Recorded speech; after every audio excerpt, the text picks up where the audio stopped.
নমস্কার বন্ধুরা, রেখার বাঙালিয়ানাতে আপনাদের সবাইকে স্বাগত। আজকে আমি আপনাদের জন্য এমন একটি রেসিপি নিয়ে এসেছি যা আপনি ব্রেকফাস্ট থেকে ডিনার এমনকি বাচ্চাদের লাঞ্চ বক্সও বানিয়ে দিতে পারবেন। হাতে যখন সময় খুবই কম থাকবে তখন ঘরের সামান্য উপকরণ দিয়ে ঝটপট তৈরি করে নিতে পারবেন এই রেসিপিটি। এর জন্য প্রথমেই একটি বাটিতে আমি নিয়ে নিচ্ছি 1.5 কাপ আটা আর হাফ কাপ বেসন। এর সাথে নেব মিহি করে কুচিয়ে নেওয়া একটি পেঁয়াজ, মিহি করে কুচিয়ে নেওয়া একটি টমেটো আর 3 থেকে 4টি কাঁচা লঙ্কা কুচানো। সব আমি এর সাথে মিশিয়ে নেব। আর এরই সাথে নেব কিছু ফ্রেশ ধনেপাতা। এবারে নেব হাফ চা চামচ হলুদ পাউডার আর 1.5 চা চামচ নুন। এবারে একটু একটু করে জল দিয়ে একটা পাতলা ব্যাটার বানিয়ে নেব। একসাথে বেশি জল ঢালবো না, কারণ ব্যাটারটি আমাদের অতিরিক্ত পাতলা করা চলবে না।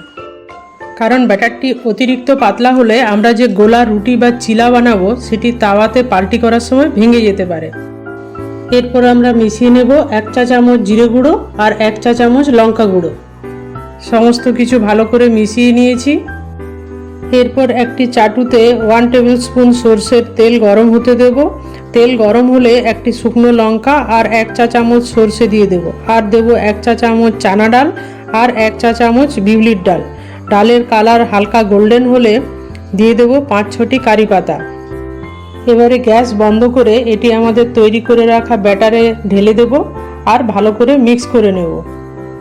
এবারে এটিকে ঢাকনা দিয়ে 10-15 মিনিট রেস্টের জন্য রেখে দেব। 15 মিনিট পর গ্যাসে একটি তাওয়া গরম হতে দেব। তাওয়া গরম হলে একটি ব্রাশের সাহায্যে অল্প তেল আমরা এতে লাগিয়ে নেব।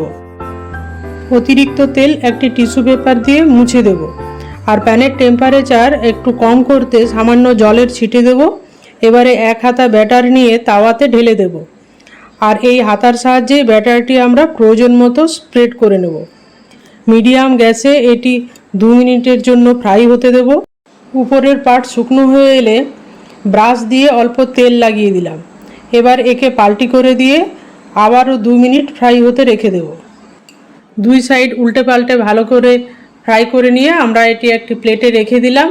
আর প্যানে আবারও একটু জলের ছিটে দিয়ে 1 হাতা ব্যাটার নিয়ে প্যানে স্প্রেড করে দেব।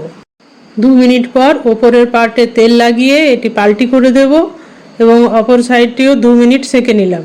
এইভাবে আমরা সবকটি গোলা রুটি বা চিলা তৈরি করে নিলাম। বন্ধুরা, সকালের ব্রেকফাস্ট হোক বা বাচ্চাদের লাঞ্চ বক্স কিংবা রাতের ডিনার, আপনারা এটি ঝটপট বানিয়ে নিতে পারবেন।